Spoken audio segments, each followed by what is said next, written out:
বিহীন সাসপেনশন, সংসদের সিঁড়িতে সাসপেন্ডেড সাংসদদের একেবারে বিক্ষোভ, তারপরেই বিরোধী জোট ইন্ডিয়ার বৈঠক, টার্গেট 24-এর লোকসভা ভোট। এটা চতুর্থ বৈঠক। এই চতুর্থ বৈঠক থেকে তো আর বেশি সময় নেওয়া সম্ভব নয়, কারণ আর কয়েক মাস পরেই লোকসভা নির্বাচন ঘোষণা হয়ে যাবে। ইতিমধ্যেই বৈঠকের ছবি দেখছেন আপনারা।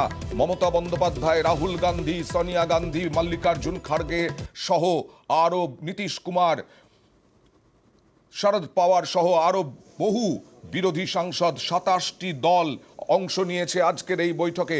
কি হবে না হবে আজকের বৈঠক থেকে স্পষ্ট হয়ে যাবে। কথা বলবো প্রতিনিধি রাজীবের সঙ্গে। রাজীব, আর তো সময় বেশি নেই। চতুর্থ বৈঠক, পঞ্চম বৈঠকে গিয়ে আসন রফা সম্ভব নয়। যা করতে হবে এই বৈঠকেই করতে হবে। তাই এটাই কি মূল উদ্দেশ্য, যে এই চতুর্থ বৈঠকেই ফাইনাল করতে হবে আসন রফা? দেখো, ফাইনাল করতে হবে আসন রফা, রাজনৈতিক বিশ্লেষকরা সেরকমই মনে করছেন, কিন্তু ব্যাপারটা একেবারেই খুব সহজ নয়। তার কারণ কয়েকটি রাজ্য নিয়ে বিশেষ করে ভাবতে হবে। গোটা দেশের যদি তুমি চিত্রটা দেখো, আমাদের দেশ বৈচিত্র্যময় দেশ এবং রাজনৈতিক দলের সংখ্যাও অনেক, এবং রাজনৈতিক কিছু জটিলতা আছে জোট করতে গিয়ে। যেমন পাঞ্জাব যদি ধরি, পাঞ্জাবে কংগ্রেসের সঙ্গে আপের কি সমঝোতা হবে? সেখানে যদি এই 1:1 থিওরি নিয়ে হাঁটা হয়, কিভাবে সেটা সম্ভব হবে?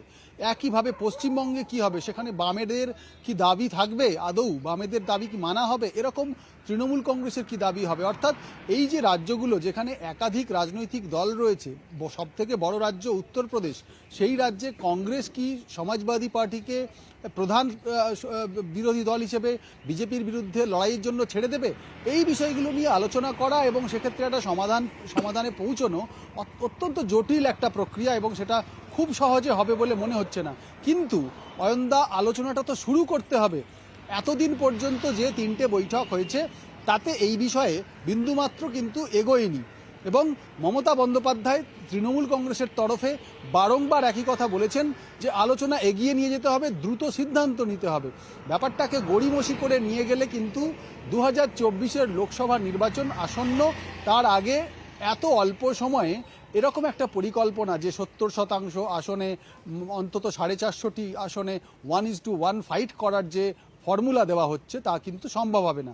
তবে একটা বিষয় স্পষ্ট, যে বিরোধী রাজনৈতিক দলগুলি আমার তোমার থেকে অনেক বেশি তারা আগ্রহী, এবং তাদের নিজেদের প্রয়োজনেই রাজনৈতিক দলগুলি মিলিত হচ্ছে আজকে, এবং তাবড় নেতারা আজকে এসে পৌঁছচ্ছেন এবং পৌঁছে গিয়েছেন। সেক্ষেত্রে আলোচনা হবে এবং দীর্ঘ আলোচনা হবে। সেই দীর্ঘ আলোচনা থেকে রফা সূত্র কিছু বেরোবে কিনা সেটা বলা মুশকিল, কিন্তু দরজা খুলবে। কারণ কংগ্রেস বারবার দাবি করে যে কংগ্রেসই একমাত্র দল যারা গোটা দেশে বিরোধী হিসেবে, বিজেপি বিরোধী হিসেবে লড়াই করতে পারে। সেই ক্ষেত্রে তুমি যেটা বললে যে রাজ্য